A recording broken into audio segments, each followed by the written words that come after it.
Hey, what's good, guys? I realize this is my fifth video for the day. We did go a bit overboard, but there's a lot of stuff that I wanted to cover. This is going to be a slight reaction to BizNews and an interview that BizNews did with veteran columnist William Saunderson-Meyer, who is the author of one of the longest running political articles in the country, or blogs in the country. I'm just going to show you about 8 minutes, 28 seconds of that interview with William, because it's absolutely fantastic. It has to do with the DA in the GNU and the current situation that's sort of playing out. There will be a link to the full interview in the description down below. If you want to see that interview, this would not be the best way to watch it, because I'm pausing a lot, I'm talking a lot, I'm giving a lot of feedback as and when things are happening. As always, please remember to hit that like button if you enjoy the content that I make. Hit that subscribe button, because so many of you, and I love you all for that, but so many of you are not subscribed to this channel and watching and enjoying the content, so really appreciate you for that. And then, as always, enjoy the video. You're the man who knows all of this stuff. I'm sitting on the outside and, like many others, terribly confused at why the Democratic Alliance is facilitating, it appears, the ANC, which now only has 40% of the vote, no longer over 50, to do what the heck it wants. I just want to pick Alec up on what he just said there. In 1994, the ANC, with Nelson Mandela as the party leader, gets 62.65% of the total voting share. This would go up under Thabo Mbeki to 66%, under Thabo Mbeki as well, 69%. Jacob Zuma in 2009, it would go down to 65, 2014, 62, 2019, 57%, and then in 2024, 40%. Now, you might be looking at this and saying, but, whoa, he's right, absolutely. Not entirely. When you actually put together the ANC's vote, the MK's vote, and the EFF's vote, and you look at that as a single voting block, because remember, ANC is far left. The MK and the EFF is further left to the ANC, but they're offshoots of the ANC. When you put those parties together, the ANC actually gained votes, or almost gained votes, right? It's closer to 62% of the votes, or very close to what it had in 1994. If anything, the ANC has merely shifted some of its voters around, but the majority of South Africans in this country still believe that far-left communist socialist policies is the way to go. They just don't think necessarily that the ANC has gone far enough to enact the sort of change that is supposedly meant to come. Of course, the issue there is that change will never happen, because every single time the ANC does go super far left-wing, they just end up destroying the country. But that's something that you can only know if you have a functioning education system. And that's, of course, something that we purposefully, and I do believe purposefully, do not have. To look at it always from the outside, as you say, the ANC is in an extraordinary position. 40% of the vote, the DA actually has slightly more than half of the ANC's vote, and has been relegated completely to the role of junior partnership in the alliance, in the coalition, because it's essentially at this stage a coalition between the two major parties. And the intention of that coalition was twofold. It was to keep out the hard left, and in the form of the EFF and the MK, and secondly, ostensibly primarily to ensure that South Africa's economic problems were addressed. It's failed. I think in both senses. It's kept the EFF out and it's kept the MK out, but the hard left has triumphed completely within that alliance. Well, I think one of the reasons that has happened is because the DA, and I think a lot of people in South Africa, sort of think about the ANC as not that far to the left, right? Because the ANC isn't radically trying to expropriate land without compensation, although they are. And because the ANC isn't radically trying to implement communism or sort of nationalize all mines and land, although they are, but because they're not brazen about it. At least with the EFF and the MK, they're very open about that being the thing that they want to do, because obviously they're not in government, so they don't have to watch what they say, and they're trying to gain more votes from ANC sort of offshoots and people that's sick and tired of the ANC's sort of bullshitting about. The ANC, really the difference between the ANC and the EFF, from my perspective, is that the ANC is a little bit more sly in their communistic approaches. It's not that they don't want communism, they do. It's not that they don't want to nationalize the mines and the land and everything else, they do. It's that they want to do so slowly. They want to do so in such a way that it doesn't invite massive sanctions against the country, and that it doesn't put the country almost on the outside, having to look in, because they know, they've seen what happens to countries that brazenly embrace communism. You become North Korea, where the rest of the world just will not trade with you. And even in this case, we see Russia and China very reluctant to trade too much with North Korea. They give them enough to survive, but not enough to make problems, because, again, no one wants to really be seen as the friends of the pariah state. And I think the ANC understands that that's what they would become if they were to fully embrace the communistic notions that they have. So what one, but the hard left has triumphed completely within that alliance, propping up a government which is hard left. You will have seen that during the course of this week as well, when Ramaphosa was speaking at the SACC conference. He was quite blunt about it. The GNU is giving us a path to ensuring that the national democratic revolution is implemented. And what a lot of people seem to just completely be missing, the whole point of the GNU, the whole point, and we were told, is to keep the far left out and also to fix the country. Well, what do we do when the far left is in government and you're also not fixing the country, right? The country is still unraveling at a pace. If anything, we're speeding up. Is the GNU then still valuable? He's said that more than once. So I can understand that the ANC is incredibly happy with the GNU, because the GNU are the wheels to its fortune. It's not just that. We just heard from the NEC meeting this weekend that the ANC is now looking to bring a lot of the other smaller parties into the GNU as well. And of course, they're doing this on purpose. This would allow them to further dilute the power and the presence that the DA has within the GNU, further regulating the DA to a minority partner within this coalition. And the Democratic Alliance has gone along with it. Yep. You ask why? Well, it's power. It's DA needs the GNU, I think, for two reasons. There's a lot of support in the public for a government of national unity, in the hopes that it would. Yeah, but I would like to say there's a lot of support for a GNU, because people genuinely hoped that I think people genuinely thought that you can reason with the ANC. People genuinely thought that if the ANC lost an election, if the ANC recognized that it can bleed, then the ANC will self-correct and the ANC will become not such a radical party. But we see that every single time the ANC loses elections, every single time things start to go bad, the ANC doubles down on their left-wing propaganda, on their left-wing politics.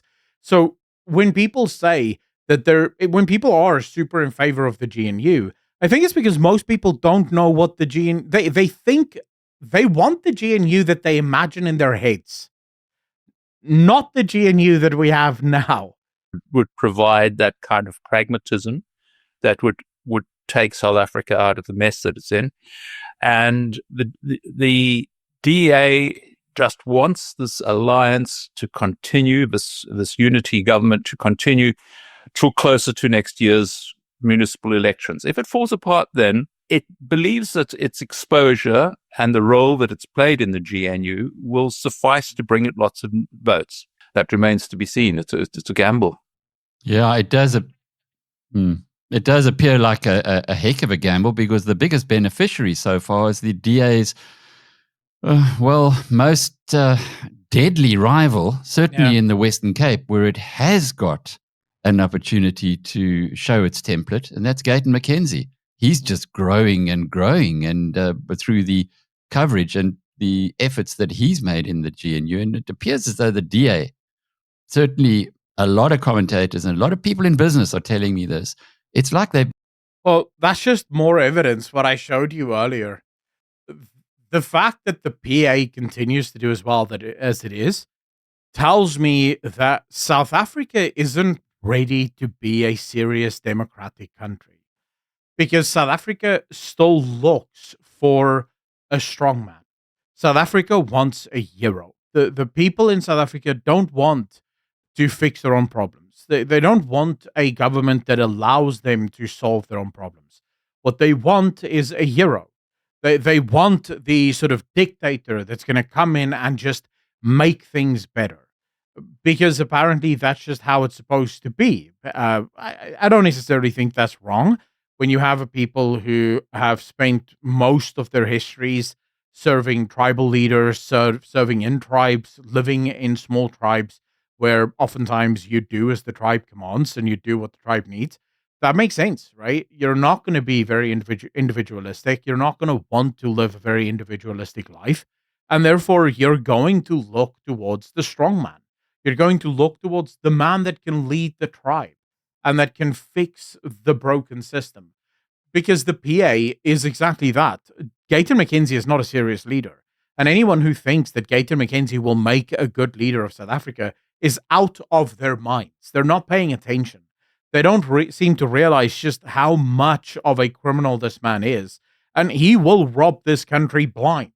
Make no mistake about it. He will loot as badly as Zuma. And he will probably be one of the worst leaders you could ever hope for. But considering the fact that that's what people want, that's probably what will happen. The DA will lose the Western Cape to the PA at some point, and the PA will use that as an advantage to basically loot and steal the Western Cape dry, because that's ultimately all this is about. Been recruited by the ANC, and that those government ministers now are not standing up in the way that one would have expected an opposition party, or indeed a party with the principles that the Democratic Alliance purports to have. I think Gayton McKenzie is flattered. His party has benefited almost unreasonably from his participation, in the sense that I don't think he is a powerful force within the GNU to actually make things better. He's the Minister of Sport. What he... I just want to point this out. He's the minister of the most... Like, look, there's a lot of useless ministers, right? And there's a lot of useless ministerial portfolios. But Gayton McKenzie is the minister of the most useless of them all. He's the minister of sport. Like, bro, sport is sport. Like, you don't need a minister for that bullshit. But he's the minister for that. So the fact that he's doing so well, yes, because he's using the GNU for exactly what he needs it for. National publicity. He's an incredibly good showman, and I think there's a public response to it. The DA has a difficulty. It's within the GNU, and because it's within the GNU, it is per se going along with really damaging government policies. But at the same time, it's the other half of it is standing outside of a GNU and trying to retain the traditional role that the DA had as a powerful, transparent, outspoken opposition, principled, liberal opposition to government authoritarianism.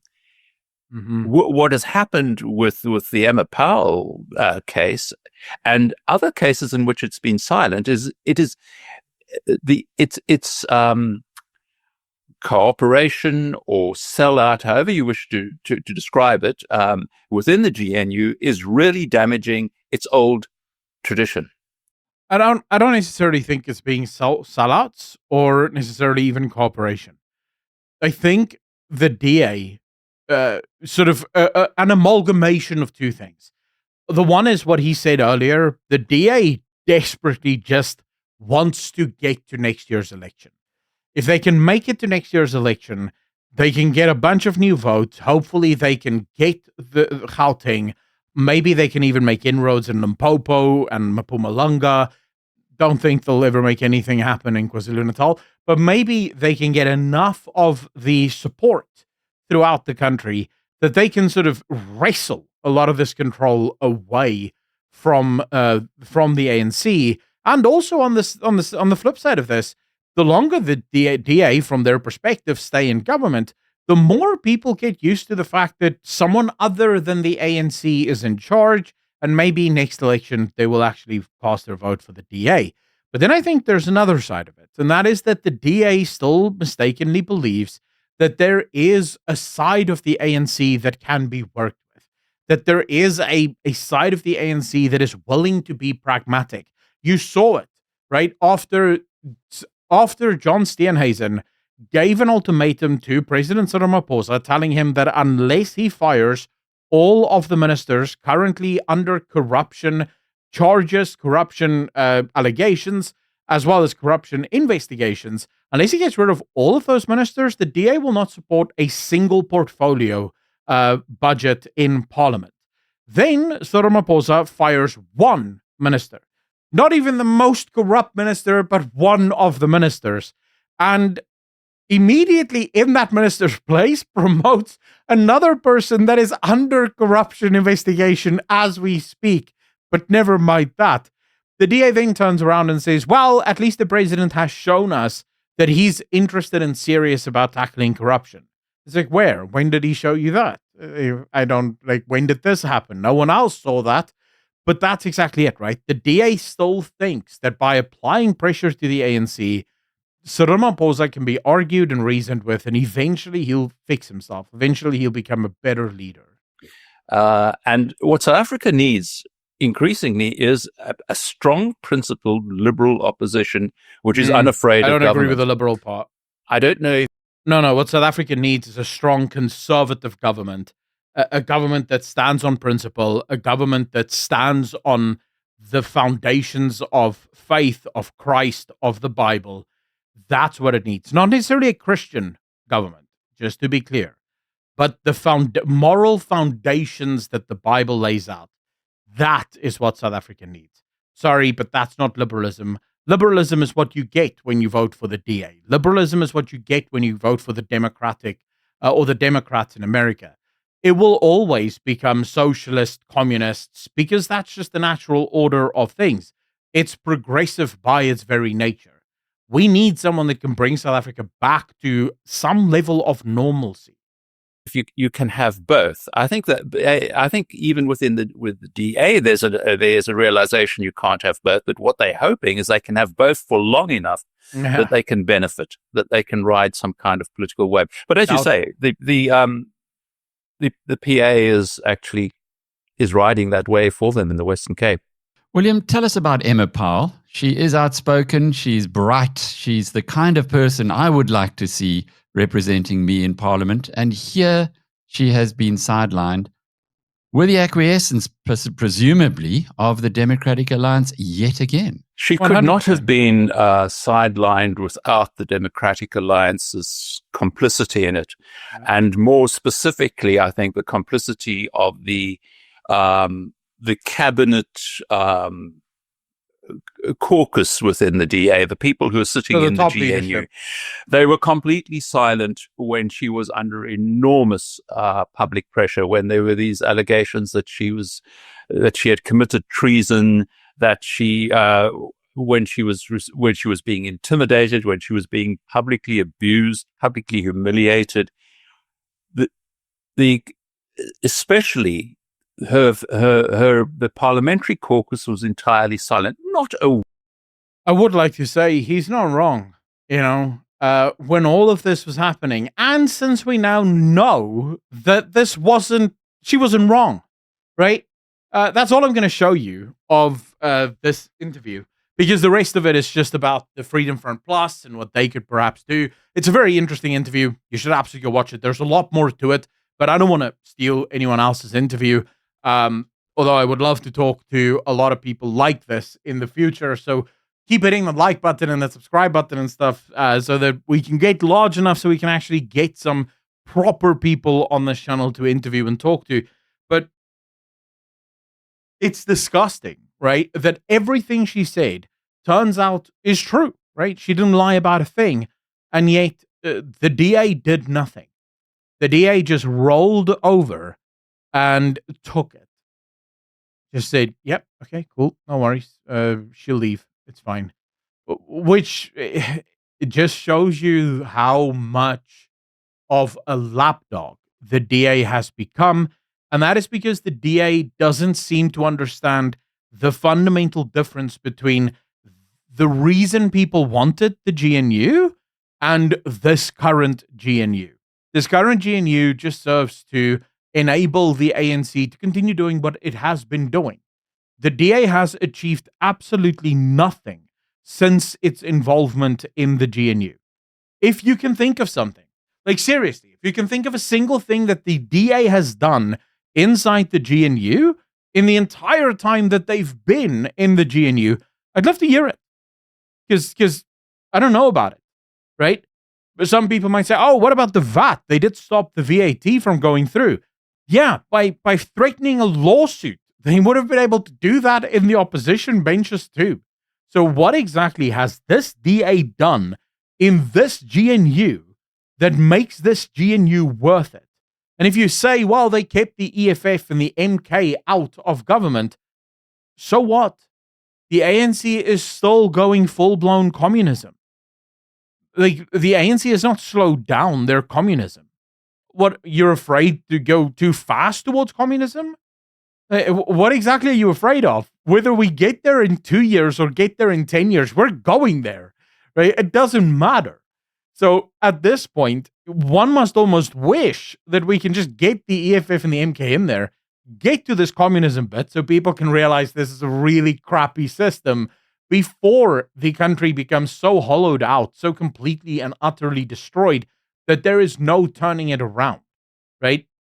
Not to mention the fact that I am of the firm belief that should the MK or the EFF or the ANC ever get into power together, those three parties will destroy each other.